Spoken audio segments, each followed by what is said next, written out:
Hi, my name is Wonji Sokunjana. I'm a mother of a child with CP. She is 4 years old. Good morning, ladies. My name is Lydia Matuvangwana. I am from Orange Farm. I'm a mother of two boys, and then one has passed on. Now I'm a full employer at Malamulele Onward organization. Malam Lily Onwat is an organization which caters for children with CP and their families. For me, I always say Malamulele is a home for the homeless because that is whereby parents and children find love, peace, and respect. Malam Lily Onwat emphasizes the services CP is a way of life, meaning if a child has a CP, remember CP is incurable. Therefore, if a child is born with CP, that means the child will live with the CP for the rest of his or her life. Meaning their families have to take a good care of their children to delay secondary complications that usually happen to people that are affected by cerebral palsy. Well, I fell pregnant, by the way, back in 2020. I fell pregnant. It was a full term normal pregnancy, and then I gave birth to a child. But then I had labor complications. So during labor, I had a very long labor. As a result, my child got tired, so I was rushed for an emergency Caesar. She had breathing problems. As a result, she lacked oxygen. So that lack of oxygen in the brain contributed to her having a brain damage. And then we went home not knowing anything about CP. Time went by only to find out that the child is not reaching any milestones as just like any other typical developing child. So I had concerns. I took my child to the nearest clinic. The nurses referred me to a physiotherapist. So the physiotherapist assumed that it was a developmental delay. All along, I stayed knowing that my child is having developmental delay up until she reached age 1. Then she started having seizures. I rushed her to the hospital. That's when the doctors referred her to radiologists for MRI scan, and then they diagnosed her with cerebral palsy. That's when everything started. Okay, I'm a married woman having two children. The first one is Jerry, the second one is Confidence. And then I gave birth of them both at Smoking Hospital in the Val area.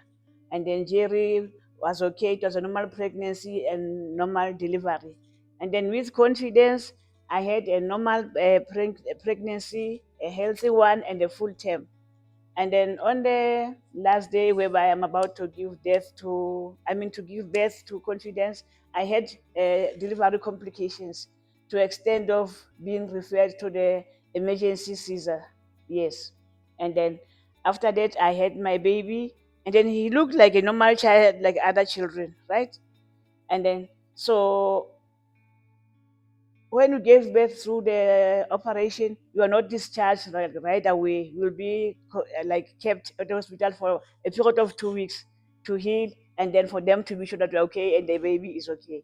Then we were discharged. Then we went home, and then after that, maybe after a week when we were discharged, he was like very still, not like moving, and very quiet. Eh?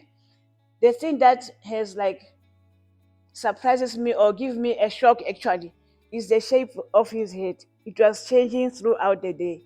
In fact, maybe during the day it's like a normal head, and then in the afternoon then it would be like more forward. Yes. I took him back to smoking hospital, and then the doctor we found there just asked me that, how mommy, what is wrong with your newborn baby?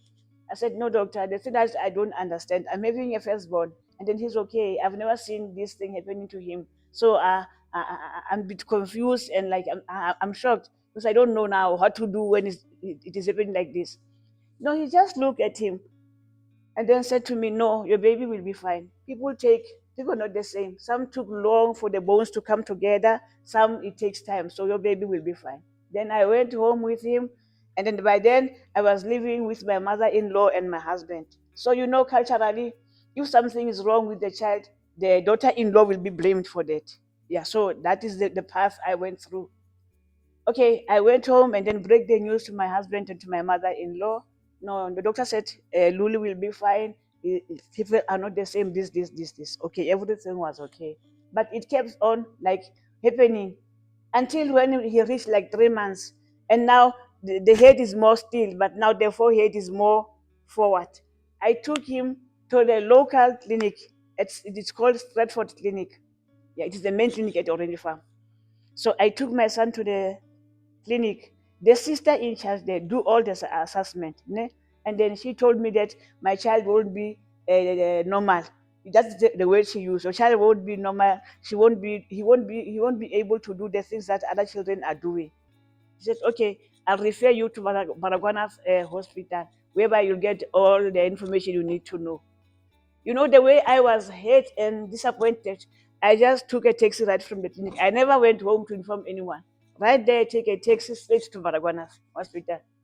He just wrote everything on the file. Nothing was explained to me as a parent. Like cortically blind, moderate spastic, microcephalic. Those were the terms I can like read, but clueless. What is the meaning of all these terms? I can read them, yes, but I don't know the meaning of the terms. And then said gave me the date for CP clinic. Said on this day come to CP clinic. Then that day comes, I went to CP clinic. I'm with my baby, then asking everybody, where is CP clinic? No, go this way, go this way. It was that journey. Then I get to CP clinic. I nearly died that day. Because when I get to CP clinic, the sister took the file and write the date and everything. Then I sit there with my child. But now when they open the door, you see all these children. Then I just burst into tears. Yeah, my heart was so torn apart that day. That is the experience I'll never forget. After my child got diagnosed with cerebral palsy, remember I was clueless, not knowing anything about cerebral palsy because doctors usually write down without telling us anything. Honestly, I was very confused. I didn't understand anything. I was clueless. I knew that my child had a condition called cerebral palsy, but I didn't know what cerebral palsy is. Up until I met two parent facilitators at the CP clinic because I was referred to attend the CP clinic at the hospital. So I met two parent facilitators who attempted to ask or initiate for a home visit, and then they explained everything to me, and they were from Malam Lili Onward. Was also invited for a block week at Malam Lili Onward where everything was explained into detail. Up to today, I understand my child's condition better. Lucky enough, when my child started attending CP clinic at Baragwana, Gillian, the former of Malamlele onward, was a therapist at Baragwanath Hospital. Yeah. And Naina Modi, she's a speech therapist. She's a tutor on the speech thing. Yeah. She was also at Baragwanath.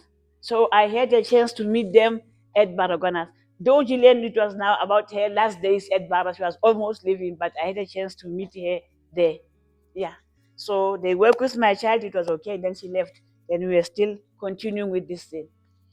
There is a center, a daycare center at Orange Farm. They call it Kopana. So my child was attending there. Then I was an assistant secretary there at Kopana. It happened one day, Gillian went to, she showed me at the meetings for parents at the center, writing the minutes, asking questions, as a parent as well. You'll participate in the things that you're not happy about. Yeah. So everything started right there.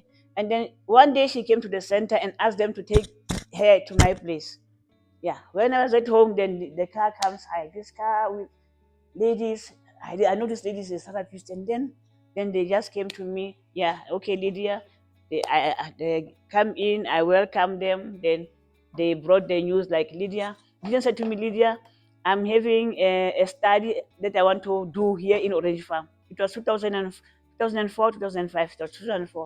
Yes. He said, I wanted to do a study here in Orange Farm. So I would like to work with you. So I've seen the ability, the love, the care, the patient in you working with your child. So I think you are the best person I can work with. And then the purpose of the study, that study led to the born of Malam Lel. Most of the parents of children with cerebral palsy are mothers. The fathers just walk away. Yeah, it's like these children are not meant for them. Yeah, that is the first challenge. You are clueless, you don't know what to do, where to start.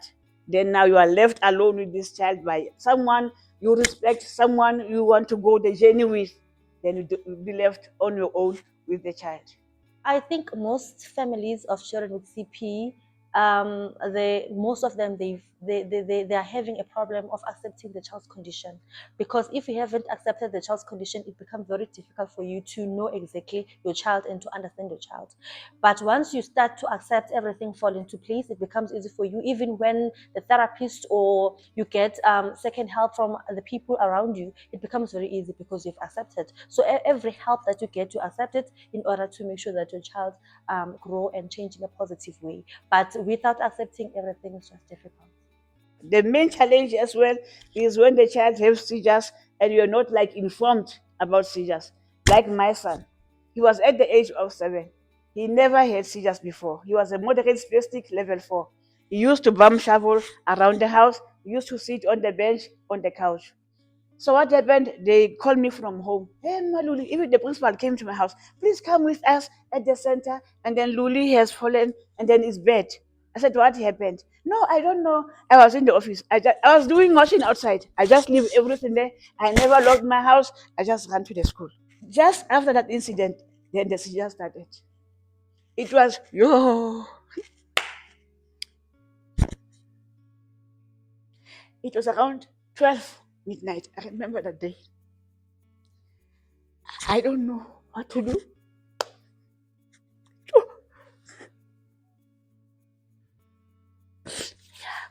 I didn't know what to do, how to help him.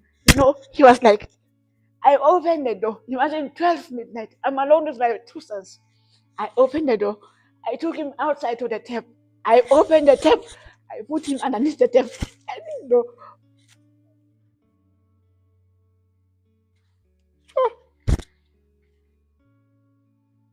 I know nothing about the seizures. So I didn't know what to do. And we went to the clinic and he was referred at Bar. That's when I learned about seizures and understand seizures. I didn't know anything about seizures before. So those are all the challenges that we go through, and they're not nice.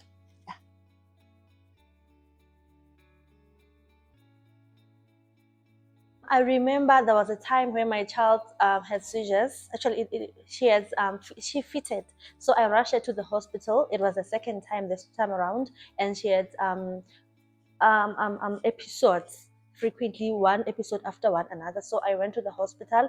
So I explained the child that the child is having an epilepsy. So the doctors were using breakthrough seizures. During that time, I didn't know anything about breakthrough seizures. So the way I was so confused, I thought maybe it's another condition other than her having epilepsy, only to find out that when the child is having epilepsy or having episodes of epilepsy, that means it's breakthrough seizures.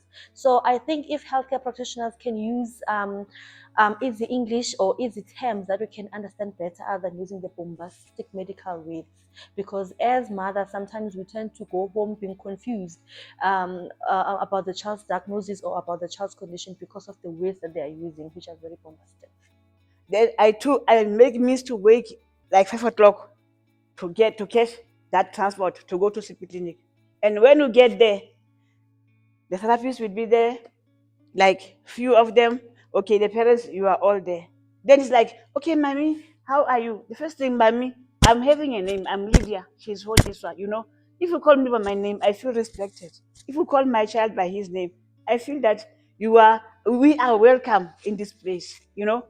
That's where I start feeling comfortable or opening up now to you. But once, mommy, come here, mommy, then I don't fit here. I remember there's a doctor at Maragonas. Maybe now he has retired because when my child started CP clinic, my child was 3 months and was still like, a young man. Until he get older, we were still there.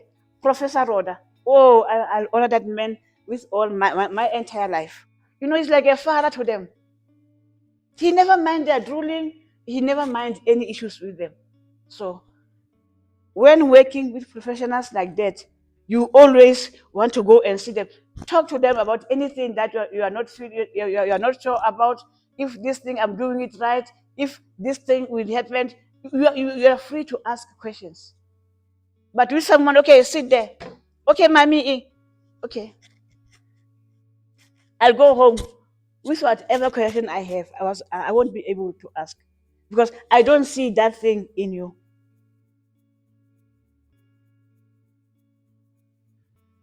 If the parent is new at the hospital for the child's diagnosis, please, when doing all this assessment, I mean, our medical practitioners are professionals. Prepare me when you send me to CP clinic so that I know what to expect there, not like what has happened to me. You come to reality when you get there. You're not prepared to see this.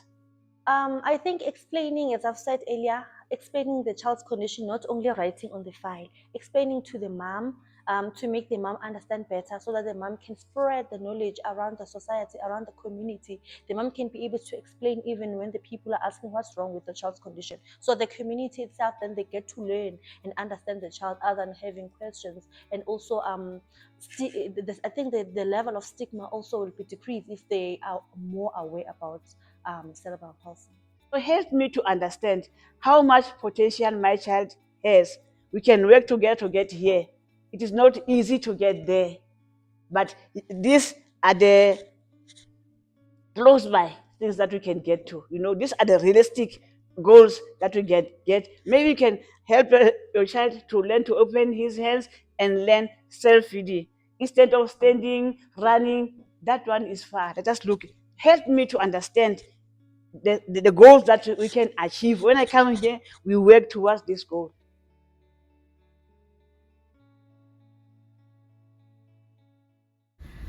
My daughter is not an abnormal person. She is normal, just that she has some of the inabilities to do things that we're able to do as able people. I am Sweetness, Lulibo's mama. Lulibo has a cerebral palsy. Lulibo is not a cerebral palsy. She has a cerebral palsy. That people must know. My name is Kagiso. This is my son, Oatile. Oatile is cerebral palsy and he's a lover of music. Yes, my child has cerebral palsy, but my child is also a person, and so am I.